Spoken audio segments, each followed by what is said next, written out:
Are there specific times you've been placed at a creative disadvantage because of who you are? And what would you have liked to have seen or happen differently? I think about some very specific examples that kind of have a common theme. But I'll speak to one example. Will not name names or places, of course.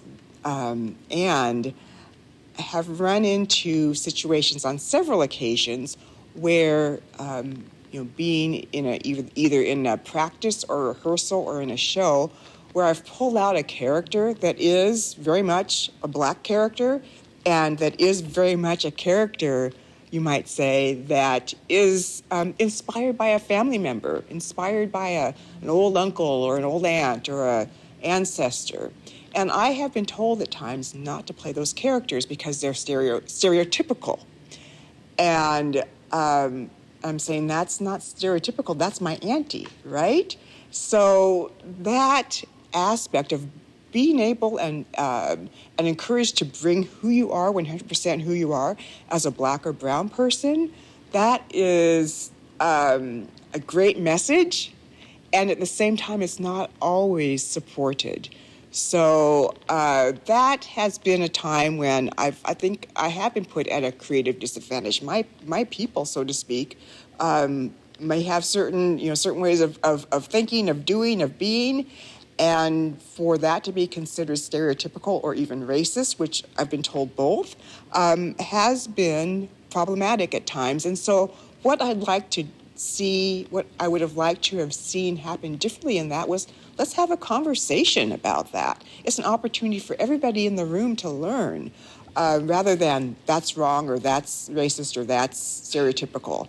But use those as both learning and teaching moments, I think, would be really beneficial to the entire community and to those that are in proximity to that type of interaction.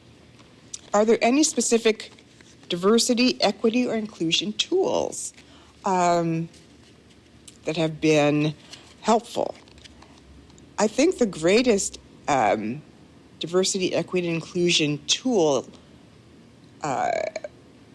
would be interaction with people, with other people, with people that are, and seeking out people that might be least like you, so to speak. Knowledge, experience, education, interaction, those are the best tools, as well as, in that context, the ability to always self-reflect. Like, what was going on there? What were my assumptions about that individual? Or what were my assumptions about what was going on there?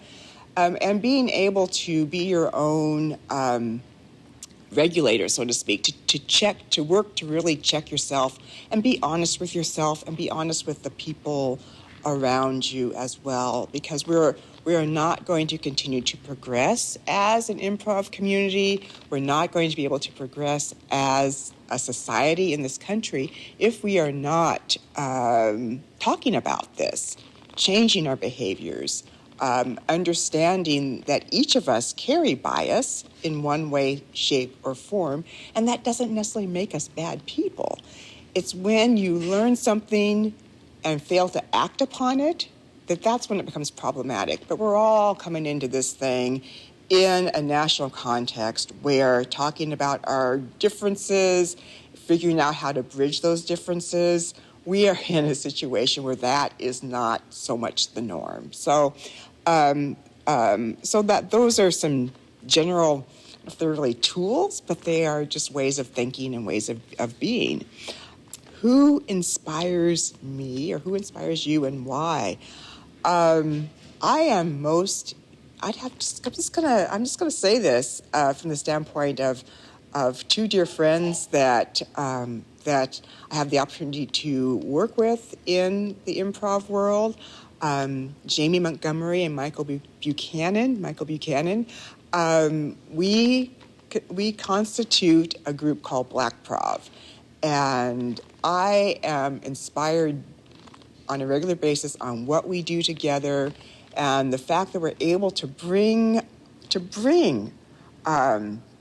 our stories to the stage. The fact that we're able to do so in a way where we are empowering and liberating ourselves and empowering and liberating Black and brown people around us. So I'm always inspired by my dear heart family, Jamie and Michael, and also we'll talk in a little bit about opportunities to see us next.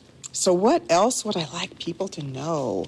I think I have had the opportunity to say what I need to say and how I need to say it. So I appreciate space for that to happen. I hope that an opportunity like this is available to more people, so we have the opportunity to learn and to understand where the barriers may be in our kinder, gentler improv community, because once again, we can only reflect what's happening in our national discourse, in our society.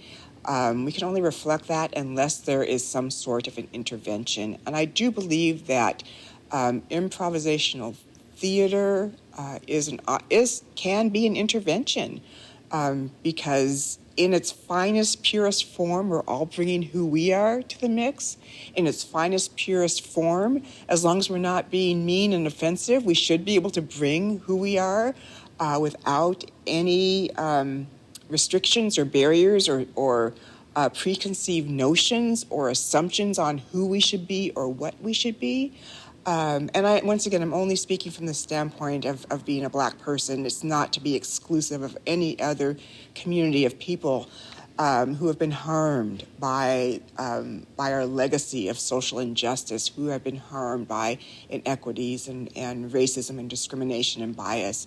It's simply to say we just have such an opportunity. We're poised as an art form to really be one of liberation, to reflect the best of who we are as humanity, and continue to hopefully continue to have an influence on the direction that we're all headed together. Because, as they say, we don't get there separate, we get there together. So that's something else I just have been reflecting upon quite a bit. And finally, I'm going to just be a little bit selfish here and speak to where do I perform? Where can you see me next in improv? I'm also really steeped in storytelling as well, and do improvisational storytelling, so a combination of two art forms. But Black Prov is going to be performing April 1st after hours at the Comedy Sports Arena. We'll be doing our set called Barbershop, which really amounts to, as someone once said to me, a very well-written sitcom about three characters, so to speak, who are in a joint venture of trying to keep a local Black-owned barbershop alive. And so April 1st after hours at Comedy Sports CSZ Arena. Following week, April 8th at Magenta Improv Theater in Vancouver.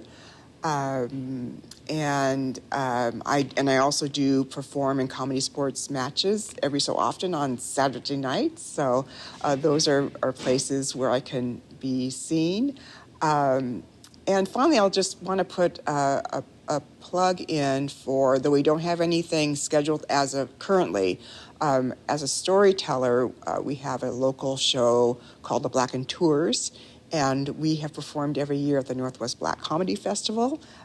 We had our seventh annual this last year, established in 2017, and just my deepest thanks always to Courtenay Collins and Tyrone Hijinks Collins, who have really grown a space for us as Black people, as stand-ups and storytellers. And so those spaces remain important. And I just think, I'll just end by saying that my dream would be that, one day we put together just an improv show It's predominantly made up of people who have been pushed aside in our society, and that is just the way it is. We don't have to have specific spaces for us to thrive. We will continue to have those, but that we're in a state where, at a time where hopefully that won't be the norm. The norm will be that all of our spaces will be diversified and all of our spaces will be supportive, and we don't have to seek out specific space in order to grow in our art form. So I'll stop there, and thank you very much for the opportunity to talk about my perspective, strictly my perspective, on diversity, equity, and inclusion in the improv community in Portland, Oregon. Thank you so much.